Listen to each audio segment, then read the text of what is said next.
tangkapan saya terhadap pernyataan beliau yang mengklaim bahwa Yudas Iskariot masuk surga.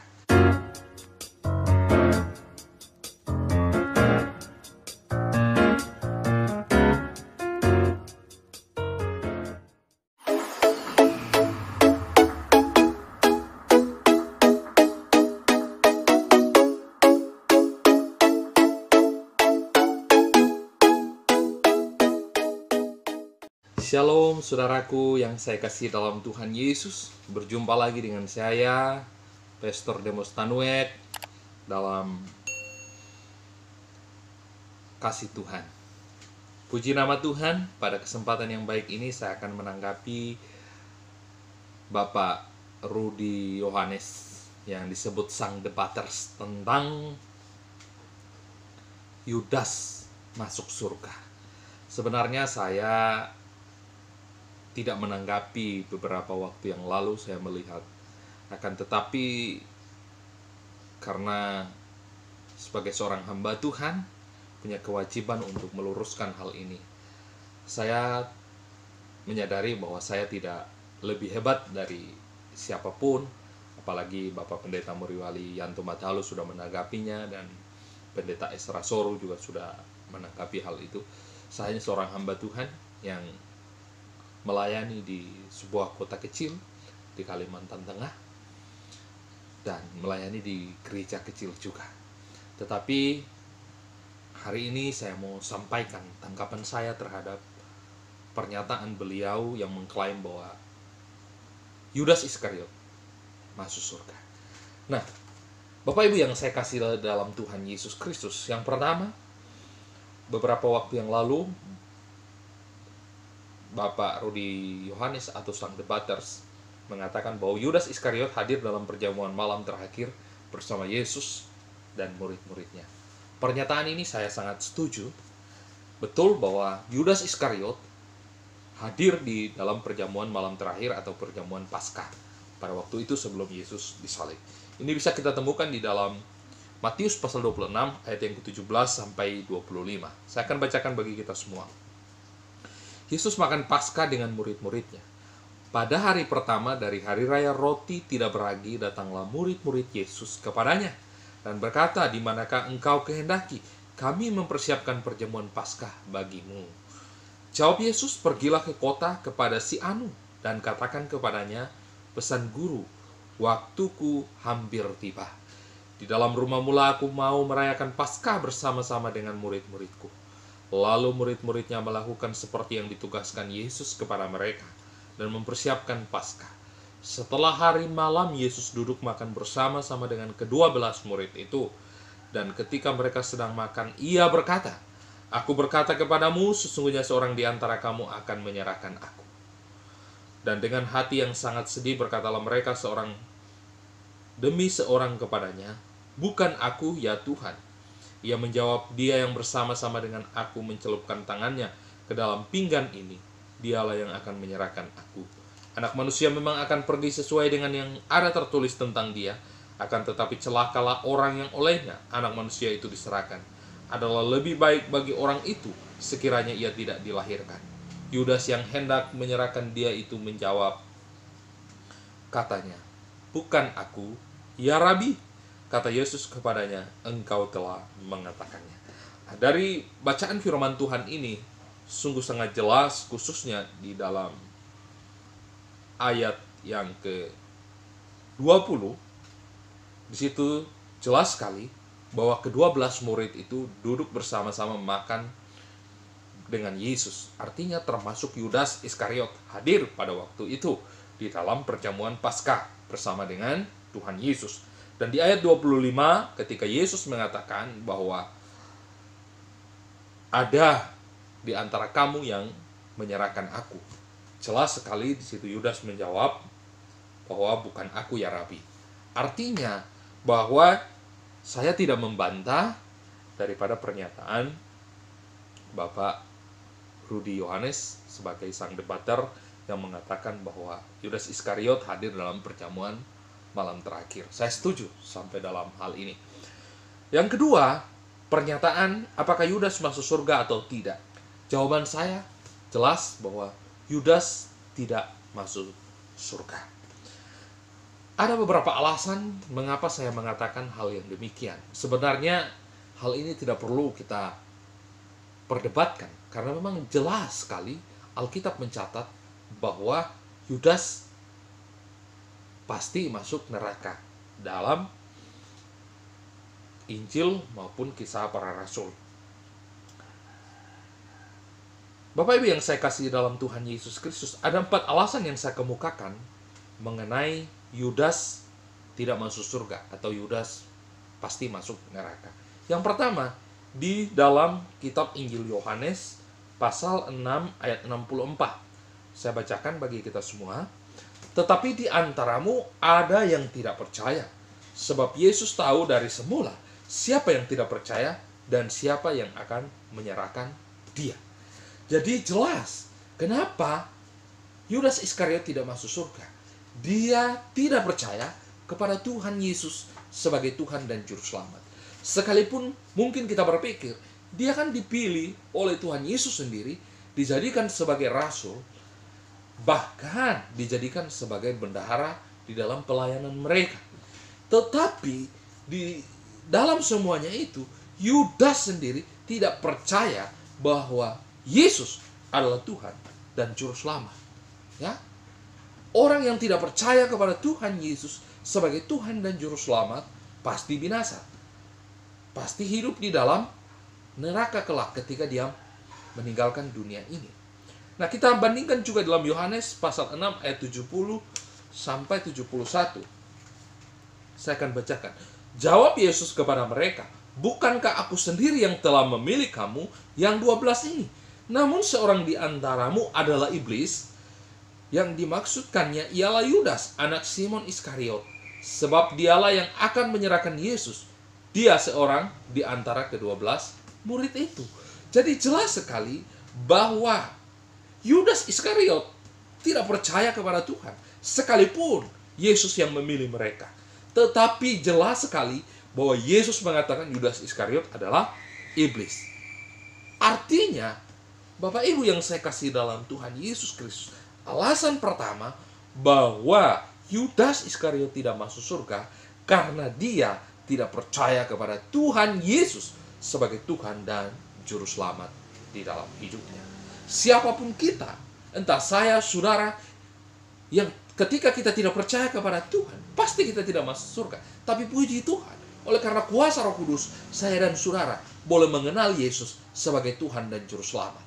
Demikian juga Bapak Rudi Yohanes, sang debater, ketika percaya kepada Tuhan Yesus, pasti masuk surga.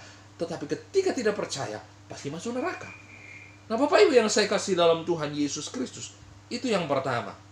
Lalu kita bandingkan dengan Yohanes 3 ayat 16. Ya.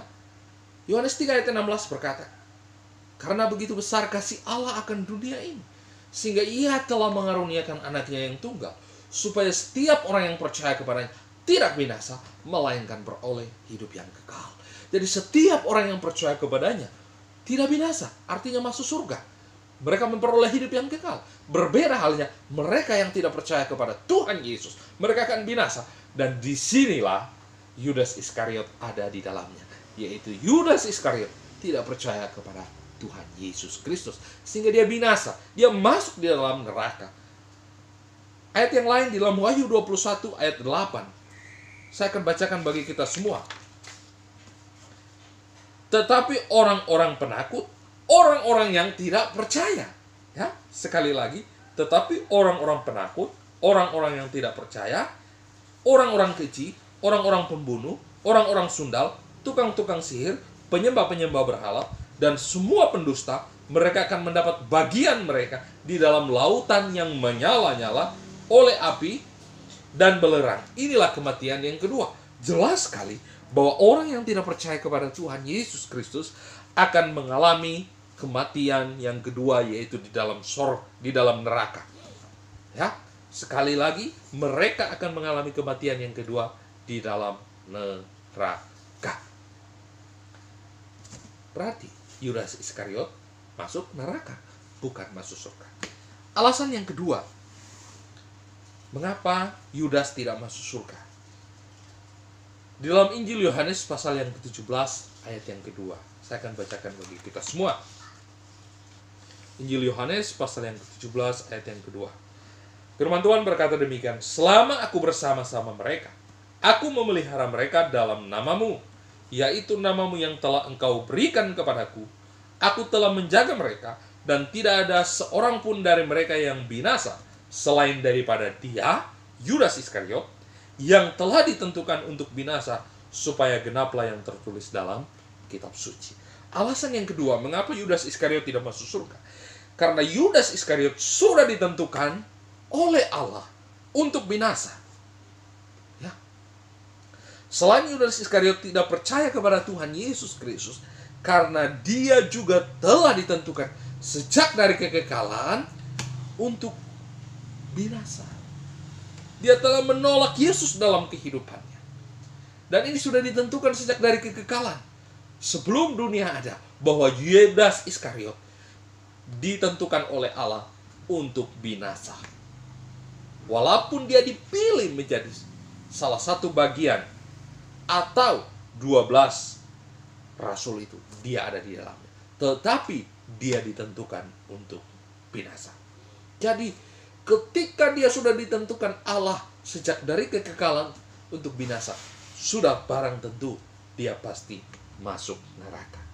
Yang ketiga, di dalam Matius 27 ayat 5, maka ia pun melemparkan uang perak itu ke dalam bait suci, lalu pergi dari situ dan menggantung diri. Yang ketiga, alasan ketiganya adalah Yudas Iskariot mati bunuh diri. Pasti, kalau dia percaya kepada Tuhan Yesus, ketika dia menyesal, dia berbalik kepada Tuhan, bertobat. Tetapi karena dia tidak percaya kepada Tuhan, maka ketika dia menyesal, bukan menyesal pertobatan, tetapi dia menyesal kemudian dia bunuh diri. Karena memang dia tidak percaya kepada Tuhan Yesus. Tidak ada metanoia, tidak ada perubahan hidup, tidak ada pertobatan. Berbeda halnya dengan Petrus. Ketika Petrus menyangkal Tuhan Yesus berkali-kali, khususnya 3 kali, maka dia menyesal, dia bertobat, dan dia datang kepada Tuhan. Dan kemudian dia berubah di dalam kehidupannya. Karena memang dia tidak percaya kepada Tuhan Yesus, maka tidak ada pertobatan di dalam diri, tidak ada penyesalan, malah dia bunuh diri. Yang keempat, alasannya mengapa Yudas Iskariot tidak masuk surga. Yudas Iskariot telah mengkhianati Tuhan Yesus. Kembali lagi, mengapa dia mengkhianati Tuhan Yesus? Karena dia tidak percaya kepada Tuhan Yesus Kristus. Karena dia sudah ditentukan binasa sejak dari kekekalan oleh Tuhan. Bahkan dia seorang bendahara yang korupsi, suka mencuri uang, ya, untuk kebutuhan pribadinya, bukan kebutuhan-kebutuhan pelayanan. Dia dipercayakan oleh Tuhan, dipercayakan oleh rekan-rekannya untuk mengurus kebutuhan pelayanan mereka. Akan tetapi Yudas Iskariot melakukan hal yang tidak terpuji sebagai seorang rasul, yaitu mencuri. Kenapa dia bisa lakukan ini? Karena sekali lagi dia tidak beriman kepada Tuhan. Dia tidak percaya kepada Tuhan Yesus sebagai Tuhan dan Juru Selamat di dalam hidupnya. Makanya dia mencuri, makanya dia mengkhianati Yesus, makanya dia melakukan hal-hal yang tidak baik dan tidak benar. Dia menjual Yesus karena dia tidak percaya kepada Tuhan Yesus, dan dia telah ditentukan sejak dari kekekalan untuk binasa oleh Allah. Nah, Bapak Ibu yang saya kasih dalam Tuhan Yesus Kristus, ini 4 alasan yang saya kemukakan mengapa Yudas Iskariot tidak masuk surga. Lalu kita bandingkan dengan penjahat yang disalibkan di sebelah kiri Tuhan Yesus. Ya, Yudas Iskariot kurang lebih 3,5 tahun berjalan hidup bersama-sama dengan Tuhan Yesus. Berbeda dengan penjahat ini. Dia tidak hidup dan bersama-sama dengan Tuhan Yesus. Mungkin dia mendengar dari cerita-cerita orang saja. Tetapi ketika dia disalibkan bersama dengan Tuhan Yesus, dan dia melihat bagaimana perkataan-perkataan Tuhan Yesus secara khusus dalam 7 perkataan Tuhan Yesus di kayu salib, yang pada saat itu dia mendengar, dan ketika dia mendengar salah satu perkataan Tuhan Yesus yang mengatakan, "Ya Bapa, ampunilah mereka, sebab mereka tidak tahu apa yang mereka perbuat." Di situ kuasa Roh Kudus bekerja di dalam hati sang penjahat. Kemudian dia mengerti bahwa Yesus yang mereka salibkan bukanlah manusia biasa, tetapi adalah Mesias yang diutus oleh Allah sebagai Tuhan dan Juru Selamat untuk menebus setiap dosa umat manusia.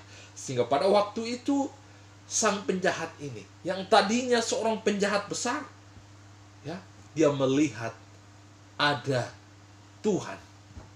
Dia melihat bahwa Yesus yang disalibkan itu adalah Tuhan dan Juru Selamat yang diutus Tuhan untuk menebus dosa setiap umat manusia yang percaya kepada.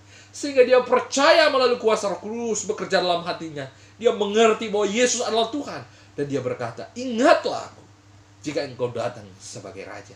Lalu apa jawaban Tuhan Yesus? Tuhan Yesus katakan, pada hari ini juga engkau bersama-sama dengan aku di Firdaus. Ada perbedaan yang sangat mendalam. Sang Yudas Iskariot 3,5 tahun hidup bersama-sama dengan Tuhan Yesus. Tetapi karena dia tidak percaya kepada Tuhan, dan dia telah ditentukan untuk binasa sejak dari kekekalan, hidupnya masuk neraka. Berbeda sang penjahat ini. Walaupun hidupnya jauh daripada Tuhan, tetapi karena Tuhan memilih dia sejak dari kekekalan, maka ketika dia berjumpa dengan Tuhan Yesus pada saat Tuhan Yesus disalibkan, dan dia disalibkan oleh karena kejahatan, di situ terjadi pertobatan. Dia kembali hidup di dalam kasih Tuhan. Dia mengakui Yesus sebagai Tuhan dan Juru Selamat. Dan tentunya dia mengakui segala dosa-dosanya yang dia telah perbuat di dalam hidupnya. Dan Tuhan Yesus membuka diri, menerima dia sebagai anaknya. Dan dia pasti masuk surga. Dasar inilah yang membedakan antara Yudas Iskariot dengan sang penjahat. Karena mereka berbeda. Yang satu percaya, yang satu tidak percaya. Si penjahat percaya bahwa Yesus adalah Tuhan dan Juru Selamat. Sehingga di akhir hidupnya dia bertobat. Dan dia percaya kepada Tuhan. Dan dia menerima kehidupan kekal. Sementara Yudas Iskariot, di akhir hidupnya dia tidak percaya kepada Tuhan sebagai Tuhan dan Juru Selamat. Sehingga hidupnya binasa. Karena memang dia telah ditentukan sejak dari kekekalan untuk binasa. Bapak Ibu yang saya kasih dalam Tuhan Yesus Kristus, Yudas tidak percaya kepada Tuhan Yesus adalah masalah utamanya. Sehingga dia tidak masuk surga. Dan dia telah ditentukan sejak dari kekekalan untuk binasa. Siapapun kita, entah saya, entah saudara, jika kita tidak percaya kepada Tuhan Yesus, pasti kita binasa. Demikian juga Bapak Rudi Yohanes, sang debater. Jika Bapak Rudi tidak percaya kepada Tuhan Yesus sebagai Tuhan dan Juru Selamat Bapak pasti binasa. Siapapun kita. Jangan berharap bahwa ketika saudara dan saya melayani Tuhan di gereja, sebagai pengurus gereja, majelis, sudah jaminan masuk surga. Tidak. Jaminan kita masuk surga hanya satu. Ketika kita beriman, percaya kepada Tuhan Yesus. Karena keselamatan yang Tuhan berikan bagi kita adalah anugerah, pemberian cuma-cuma dari Allah yang dikerjakan di dalam Yesus Kristus. Dan saya dan saudara itu boleh menerima oleh karena pertolongan kuasa Roh Kudus. Sehingga kita boleh percaya dan mengenal Dia. Demikian yang dapat saya sampaikan. Kiranya melalui tanggapan saya terhadap pernyataan Bapak Rudi Yohanes sang debater boleh membukakan mata hati kita, sehingga kita mengerti bahwa Yudas Iskariot masuk neraka karena dia tidak percaya kepada Tuhan Yesus, dan dia telah ditentukan untuk binasa sejak dari kekekalan, sehingga hidupnya tidak benar, mencuri, hidupnya mengkhianati Tuhan Yesus dan menjual Tuhan Yesus. Oleh karena itu, biarlah materi ini boleh memberkati kita semua dan menyadarkan kita tentang pemahaman yang benar terhadap Yudas Iskariot. Sampai ketemu dalam video-video berikutnya. Tuhan Yesus memberkati kita semua. Shalom.